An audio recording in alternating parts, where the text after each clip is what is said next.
Vanuatu's only female MP, Gloria Julia King, says she's praying for strength following the recent political impasse in the country.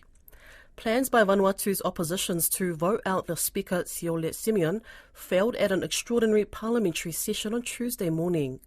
The parliament was expected to debate 11 bills introduced by the government during the sitting. However, the government only has 23 MPs on its side and was forced to withdraw the bills. Ms. King, who's also the third Deputy Speaker, spoke to Calvin Anthony in Port Vila. Sitting in the chamber representing half of Vanuatu's population, I've come to appreciate that this is what happens when it comes to a parliament sitting. However, I do think that half of it is probably not necessary. I mean, we've just come out of a pandemic. We've just had 2 cyclones.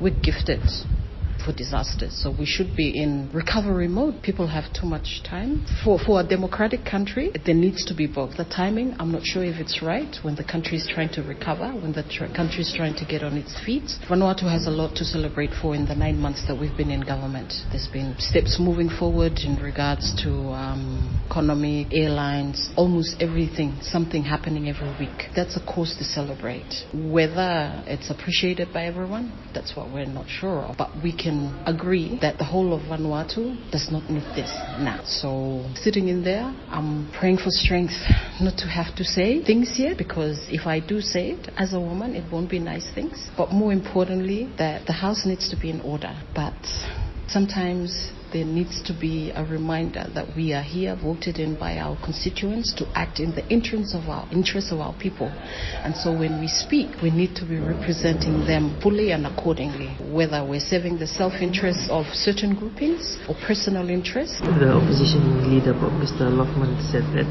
he's not happy with the state of democracy. What's the reaction to a comment like that? Everyone has a right to their say in the chamber. If that's what he thinks, then maybe he should have said that when he was in leadership less than 12 months ago. Everyone prior to this who were in parliament had the chance to be able to improve the current governing system of Vanuatu. So to say that now, I don't think it's fair on the current government. Going forward, there are 2 court cases. What's next? Vanuatu and its politics. I would call on the whole of Vanuatu to pray for calm, pray for peace, pray for sound mind, for sound decision making. Obviously, it's at the hands of the judiciary system now, but also a reminder to the people who actually put our members of parliament in positions of elite decision-making positions.